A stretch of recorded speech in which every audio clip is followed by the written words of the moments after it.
Welcome to Study Loop. Hi everybody, thanks for joining us today. So what we're going to be looking at is we're going to be exploring the concept of work and kinetic energy. So what we have here is we have boxes on a conveyor belt, 1, 2, 3, and 4, that are spaced out vertically at a height of 0.8 meters, as shown here.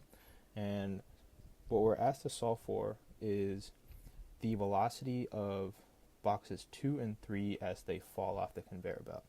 So what I have here is different instances that we're going to be using. So the first one is how the system starts. The second shows box 1 falling off.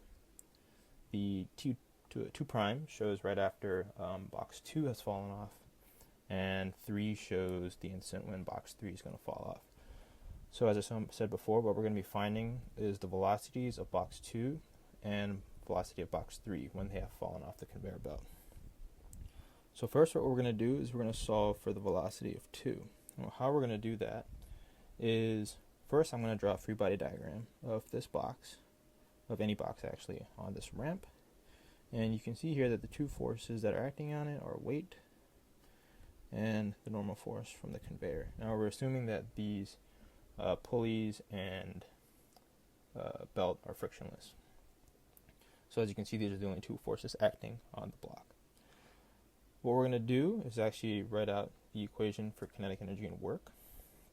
So we're looking at instance 1 to 2. We're going to see that the kinetic energy at 1 plus the work done from 1 to 2 is equal to the kinetic energy at 2.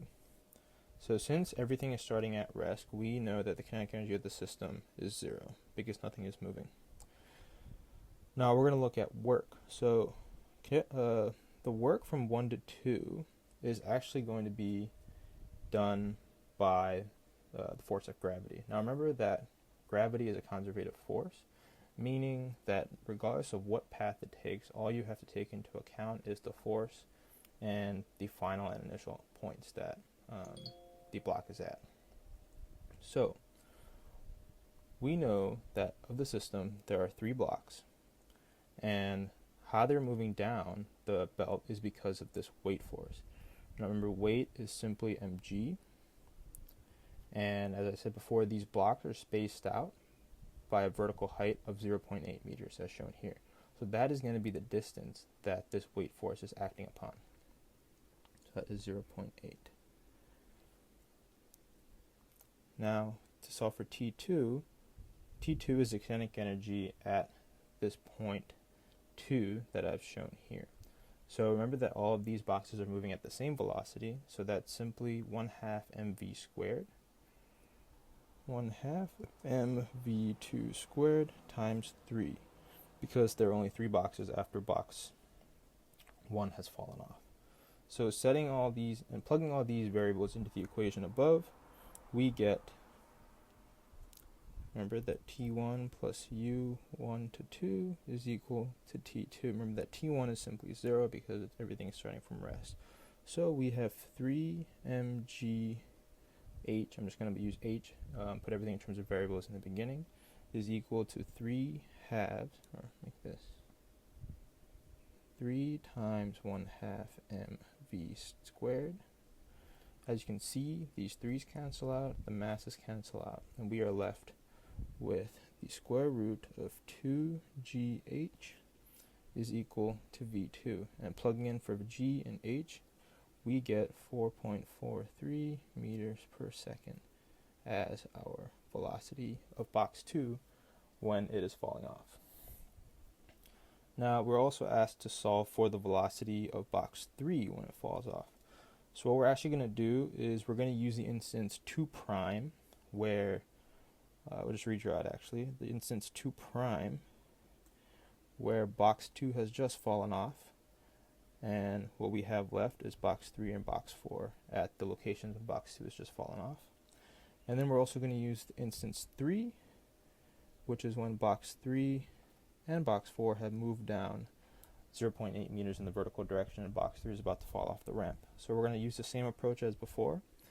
We're going to say T2 prime plus the work done from 2 prime to 3 is equal to the kinetic energy at 3, Now remember, T2 prime is going to be equal to 2 times 1/2 m v2 squared, because this is right after the instant that box 2 has fallen off, so we can still use that same velocity that we saw for above. U2 prime to 3 is going to be similar, pretty much the same as the work done by gravity as before, but instead of 3 boxes, we're going to have 2 boxes that are moving down that vertical distance h. And kinetic energy at 3 will be this new velocity that we're solving for. Remember, so there's 2 boxes times 1/2 m v3 squared. So plugging these in into the work kinetic energy relation, we get mv2 squared. Remember, because that's 2 times, or that's going to be 1/2 mv squared times 2 plus 2 mgh equals 2 times 1/2 mv3 squared. As you can see, a lot of things are going to cancel out. These m's are going to cancel out. This 2 is going to cancel out with this 2, and this 2 will cancel out with this 2. So we're left with v2 squared plus 2gh equals v3 squared. Now solving for v3, we have v2 squared plus 2gh, the square root, equals v3. And we know v2, we know g, we know h. Plugging in for v3, or solving for v3, we get 6.26 meters per second.